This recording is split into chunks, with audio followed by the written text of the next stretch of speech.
Assalamualaikum warahmatullahi wabarakatuh. Apa kabarnya teman-teman? Balik lagi di kajian online.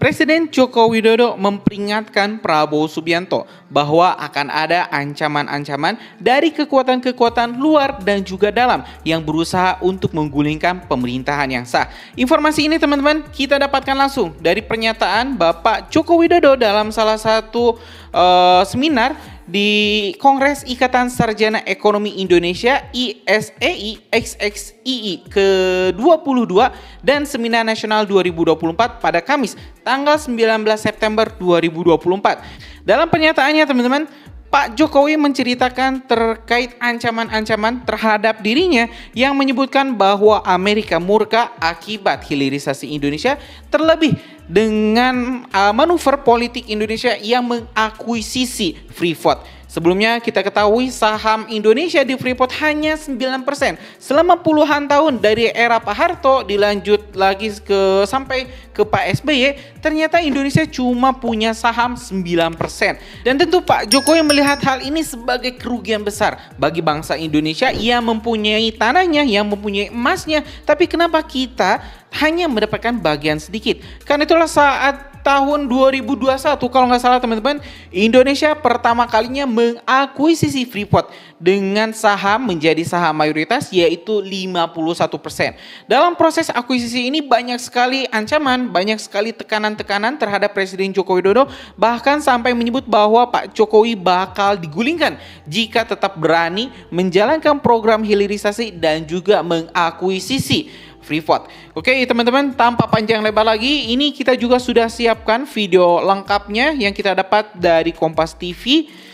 Kita bakal langsung saja simak video selengkapnya. Hilirisasi menjadi kunci.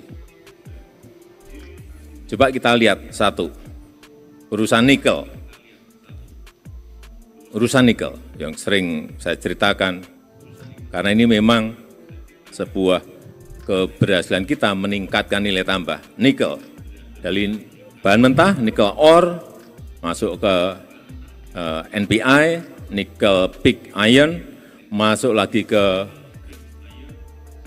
nikel matte, kemudian masuk ke stainless steel. Dan masuk ke turunan-turunan baik garpu, sendok, jarum suntik, dan ratusan turunan lainnya yang ini masih dalam proses semuanya, tetapi paling tidak sekarang kita sudah sampai ke stainless steel. Kemudian yang nikel ore ada lagi nikel ore ke smelter, ke HPAL, ke prekursor, ke cathode, kemudian masuk lagi ke baterai sel. Sudah kejadian dan kita sudah punya industrinya.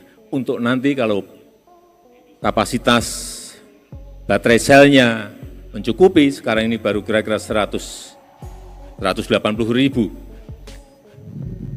mobil yang bisa diproduksi dengan baterai sel produksi kita sendiri. Kalau nanti bisa meningkat menjadi juta, itu kita baru memiliki daya saing yang kuat dengan negara-negara lain. Kemudian tembaga, nikelnya sudah masuk ke tembaga. Setelah nikel kita stop tahun 2020, tembaga 2 tahun yang lalu juga kita stop.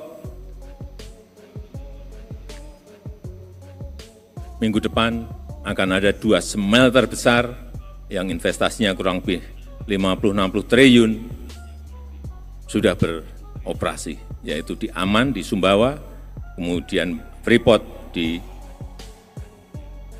Gresik. Hati-hati kalau kita bicara Freeport, sekarang bukan miliknya Amerika. Karena orang masih, wah Freeport, itu sudah milik Indonesia, itu sudah dimiliki oleh MinID. 51%, dulu kita hanya punya 9%. Dan sekarang sudah kita miliki 51% dan sebentar lagi akan menjadi 61%. Pokoknya kita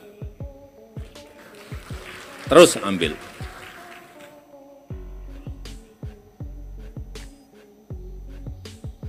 Dari tembaga, yang saya lihat di lapangan tembaga menjadi barang-barang yang sudah jadi, copper foil, kabel, rangka mobil,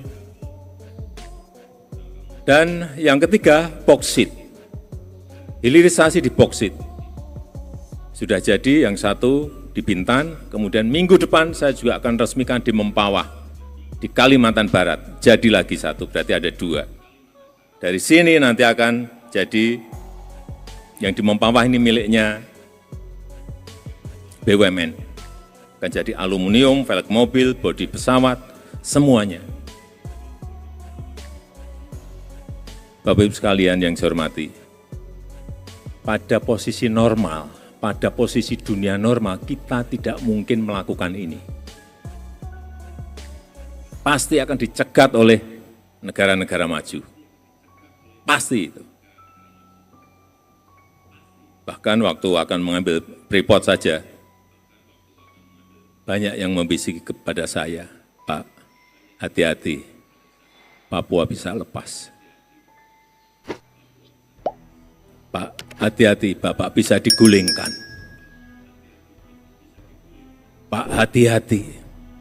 Jadi hilirisasi ini bukan barang yang gampang.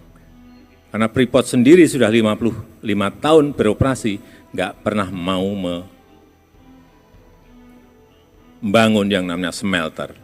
Karena yang di sana itu bukan hanya tembaga. Ada barang yang lain yang harganya lebih tinggi, yaitu emas. Nah, nanti kita punya smelter sendiri di Gresik, tahu kita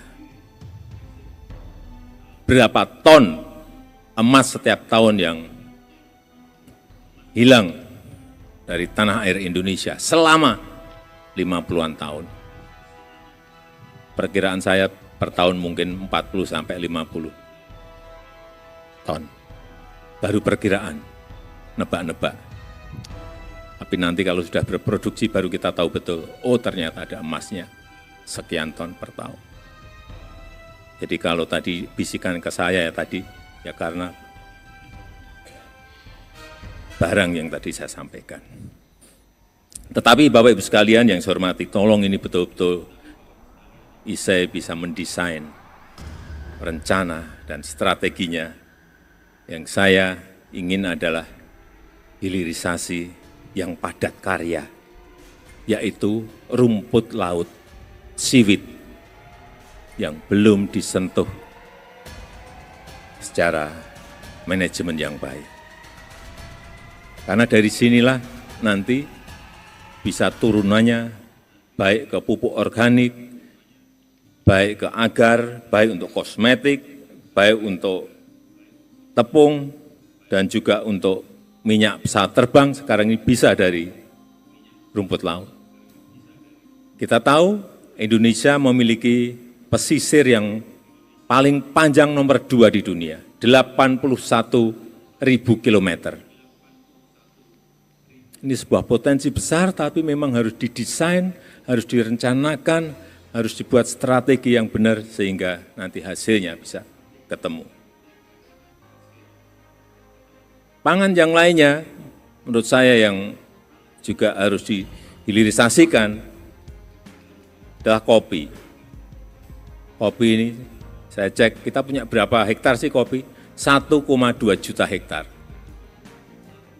Saya cek di lapangan, berapa sih produksi per hektar kita? Hanya kurang lebih 2 ton per hektar. Atau 2 lebih sedikit, 2,3, 2,5 per hektar. Padahal Vietnam 1 hektar bisa memproduksi 8 sampai menghasilkan 8 sampai 9 ton per hektar. Jauh sekali, masa kita kalah dengan Vietnam? Pada duluan kita. Permintaan semakin naik, harga semakin naik setiap tahun, tapi tidak pernah kita urus. R&D kita, riset kita lemah di sini. Dan juga kakao. Kakao kita memiliki 1,4 juta hektar. Industrinya ada, tapi bahan mentahnya kakaonya kurang, sehingga kita justru impor. Salah besar lagi. Dan yang lain-lainnya, masih banyak lada, nilam, yang ini turunannya akan memberikan nilai tambah yang sangat besar. Saya hanya ingin memberikan sebuah ilustrasi kembali ke nikel tadi. Nikel di tahun 2015 ekspor kita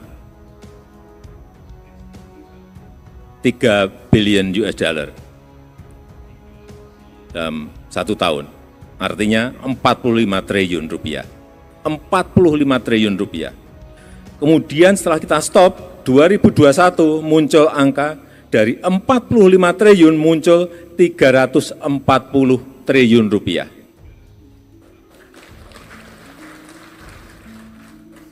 ...2022 muncul 520 triliun rupiah. Dan 2023 muncul angka 520 triliun rupiah. Lompatannya coba. Ada yang menyampaikan pada saya, Pak, itu yang menguntungkan perusahaan, Pak. Rakyat dapat apa? Jangan keliru.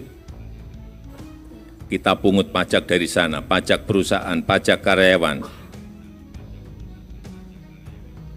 biaya ekspor, pajak ekspor, biaya keluar, belum PNBP-nya, penerimaan negara bukan pajak. Sangat besar sekali. Saya berikan ilustrasi saja untuk minerba, tidak hanya nikel, tapi minerba. Di 2015, penerimaan negara bukan pajak, kita memperoleh 29 triliun rupiah. 2023, kita mendapatkan PNBP-nya 172 triliun. Dari 29 melompat ke 172 triliun. Untuk pajaknya saya belum mendapatkan secara detail. Tapi saya yakin juga akan melompat berkali-kali. Ya teman-teman, barusan kita telah menyimak pernyataan dari Presiden Joko Widodo yang menerangkan terkait progres hilirisasi Indonesia dan juga ancaman-ancaman yang bisa saja menggagalkan program hilirisasi. Pak Jokowi di sini teman-teman menceritakan, kita review sedikit tentang ancaman terhadap dirinya yang diancam akan digulingkan jika tetap ngotot menggelorakan jika tetap ngotot menggelorakan hilirisasi. Dan terlebih teman-teman, saat Pak Jokowi ingin mengakuisisi Freeport, ini banyak sekali malah ya teman-teman pejabat-pejabat di dalam negeri Indonesia yang menakut-nakuti Pak Jokowi yang akan digulingkan.